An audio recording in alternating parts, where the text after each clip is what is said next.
Aujourd'hui, on va parler stratégie RH, on va parler de stratégie RH pour les startups dans le domaine des sciences de la vie, puis pour les biotech à chaque étape de leur développement. Pourquoi est-ce qu'il faut une stratégie RH ? Pour attirer les talents, pour souder ses équipes dans les moments de transformation, dans les moments compliqués aussi.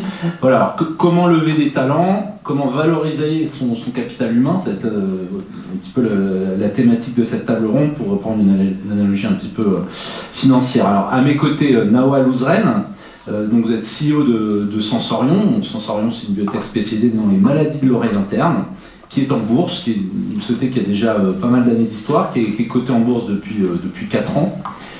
Benjamin Hadida, vous êtes le CEO de Exelium Bio, anciennement Next Biotics, ça a changé de nom. Vous êtes spécialisé dans le microbiote, vous êtes une biotech plus early stage, plus jeune, avec une équipe beaucoup plus restreinte. Donc voilà, on va avoir vos 2 retours d'expérience qui vont être intéressants. Raphaël Wisniewski, vous êtes partenaire chez Andera Partners, anciennement EDRIP, donc l'un des plus grands fonds européens en sciences de la vie, basé à Paris, avec le dernier fonds, on dirait 2 mots, Biodiscovery 5. Et puis Pauline Rambaud, vous êtes consultante chez GenSearch, donc un cabinet spécialisé dans le recrutement et le conseil en RH, et spécialement dans les sciences de la vie. Comment les effectifs ont évolué chez Sensorion, comment vous avez constitué, peut-être renouvelé les équipes dirigeantes? Alors, en ce qui me concerne, en tout cas pour Sensorion, on a 18 employés Sensorion, mais il y en a 35 qui sont vraiment, qui réfléchissent à Sensorion tous les jours. Je peux vous dire, en fait, j'ai beaucoup enrichi le réseau de talents autour de Sensorion, et là, encore une fois, c'est vraiment des gens qui ont été inspirés, des rencontres, très souvent dans des événements comme ça, où vous racontez des histoires, et vous retrouvez pour un déjeuner ou un café, et puis finalement, les gens s'embarquent avec vous, et ils vivent l'histoire autant que vous. La chance qu'on a, c'est, comme le disait Pierre-Louis, on vient de faire la plus grosse levée de fonds de toute l'histoire de Sensorion. Depuis 6 mois, on a levé 25 millions et on va passer, en fait, on va doubler les effectifs. Donc là, c'est vraiment un point d'inflexion important pour nous. Elle reste à construire. Autant pour Sensorion, c'est vraiment l'histoire de Sensorion qui vous a attiré vers la société. Autant vous, là, vous êtes là pour la construire. Alors, est-ce que vous pouvez dire encore quelques mots sur le rôle du CEO quand on est à ce stade de développement où finalement, voilà, il y a de la science, mais tout reste à écrire. Les gens avec qui vous travaillez sont des consultants, voilà, indépendants. Alors impliqués, c'est clair, mais indépendants. Finalement, votre rôle, c'est quoi? C'est écrire, chef d'orchestre, comment vous le... Alors c'est toute la complexité, on a la flexibilité de travailler avec des consultants, mais en réalité on n'a pas des gens qui sont à 3000% dans le projet. Et donc mon rôle c'est de m'assurer qu'on a bien nos objectifs en tête et de recadrer en permanence par rapport à ces objectifs de création de valeur qu'on a fixés avec les investisseurs. Mais donc voilà, et par rapport au tout premier jour de cette aventure-là, où j'avais uniquement des scientifiques qui ne sont pas dans la société, il faut savoir que les scientifiques qui ont cofondé la société continuent leur activité de chercheurs, de professeurs de médecine, etc. Là, techniquement, c'est des gens qui ont des idées à foison, et donc mon rôle était de structurer un business plan autour de ça. Et de tenir et de contenir cette excitation pour quelque part ramener un petit peu les choses sur terre. Ouais, mon rôle quelque part c'est un petit peu de calmer tout le monde. Voilà. Raphaël Wisniewski, je me tourne vers vous. Votre métier, c'est d'investir dans ces sociétés, un petit peu à tous les stades de développement, puisque chez Andera, vous faites de l'early stage et puis des phases un peu plus avancées. Alors peut-être d'abord en 2 mots, quels sont les défis d'une manière générale aujourd'hui des biotech, surtout en Europe puis en France, sur le plan RH? En France, comme dans d'autres pays européens, les problématiques de recrutement sont toujours les mêmes, hein, les équipes sont rarement complètes. Il faut l'idée c'est de faire venir du management, essentiellement compléter les équipes, essayer d'internationaliser les sociétés, c'est important notamment pour des problématiques de financement.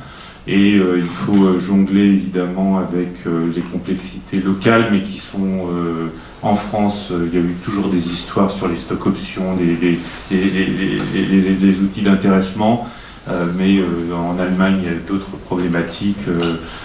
En Angleterre, peut-être un peu moins, mais je dirais que ce que je remarque, si vous voulez, c'est que par exemple, en France, c'est pas un pays qui est particulièrement facile pour attirer, par exemple, des personnes qui viennent des États-Unis par rapport à d'autres pays européens. Donc vous êtes, j'imagine, française, donc vous êtes revenu, mais c'est peut-être une complexité. Mais bon, cela dit, c'est pas plus facile ou difficile de recruter en France qu'ailleurs.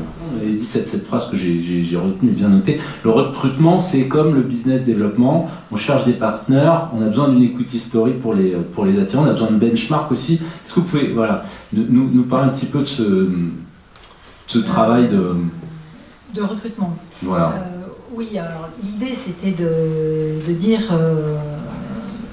en fait, comme moi je viens aussi du milieu du monde de la finance au départ, puis du monde de la stratégie, je suis venue à la chasse de tête avec des outils qui n'étaient pas des outils RH, mais des outils assez business. Et je suis venue à la chasse de tête parce que convaincue, comme le disait Raphaël, qu'une société qui marche, c'est une société qui a une bonne équipe, et que pour moi c'est même primordial, parce qu'une bonne équipe saura lever des fonds et arranger la molécule si tout se passe pas bien, alors que l'inverse n'est pas vrai. Et j'ai été frappée en fait en venant dans la chasse de tête du fait que ce que j'avais pu faire en analyse financière, à apprendre à raconter des pitchs pour vendre des sociétés à un investisseur, l'importance que ça avait, c'est exactement ce que disait Nawal, en fait, de vendre l'histoire d'une société pour aller chercher les candidats, et qu'on arrive même sur des projets improbables à transmettre cette envie, cet enthousiasme autour du projet des chercheurs, du CEO, et du coup à attirer des gens de talent. Donc il y a déjà cette capacité à faire un pitch, et je pense vraiment que c'est dans tout recrutement, c'est le point de départ essentiel. Et puis la ressemblance avec le business développement, c'est qu'il y a un côté un peu pragmatique, evidence-based, comme diraient nos amis Big Pharma, mais de regarder la réalité. Bien sûr, je rêve de quelqu'un avec 25 000 capacités, disponible tout de suite, pas cher, multilingue. Ok, il n'existe pas. Donc on fait quoi aujourd'hui? Et nous, notre métier à un moment, c'est comme disent, c'est du scouting, c'est de regarder le marché, de dire voilà tout ce qui existe, voilà ce que font les gens, voilà ceux qui sont disponibles, voilà les salaires. Au jour d'aujourd'hui, on ne peut pas le produire, le candidat. On peut vous le trouver, mais on ne peut pas le produire. Qu'est-ce que vous choisissez parmi ce qui existe? Et pour moi, c'était vraiment l'analogie avec le business développement, de faire une analyse des opportunités, puis à un moment de dire maintenant il faut choisir là-dedans. J'ai été très heureuse de participer à cette discussion panel organisée par le Neighborhood. Je pense que vraiment les discussions autour des talents, c'est le cœur de notre métier au niveau des biotech. Tout ce qu'on essaye de faire, en fait, c'est vraiment une histoire d'homme autour d'une belle science. Cet événement résume quelque chose qui m'est très cher, c'est que vraiment la stratégie RH et les hommes sont au cœur du succès des entreprises, et que pour l'avoir entendu de la bouche d'investisseurs ou de la bouche de CEO, le succès d'une entreprise vraiment repose sur l'équipe et sa diversification, et je pense que c'est vraiment clé, et que c'est la chose sur laquelle doit focaliser une société pour réussir son développement. Je pense que ces événements, ils sont extrêmement importants, parce que quand on regarde en fait ce qui se constitue un succès long terme, c'est la force du réseau et la capacité de trouver des gens avec qui on peut partager des expériences et parfois même des amitiés. Donc je vous encourage vraiment de continuer ce type d'événement Neighborhood, parce que je pense que ça va vraiment enrichir le réseau pour la France et pour la biotech en France. Ce que j'en pense, moi, c'est que comme je suis une chasseuse de tête, ce que j'aime, c'est rencontrer des gens, c'est les contacts. Je pense qu'on en sort toujours beaucoup plus riche, c'est pour ça que je fais ce métier. Et je trouve que ce genre d'événement de table ronde où des gens viennent partager leur expertise et aider les startups avec une vision peut-être extérieure qu'ils n'ont pas le temps dans la vie quotidienne d'aller chercher, c'est quelque chose de très précieux. C'est pour ça qu'on était très heureux d'y participer.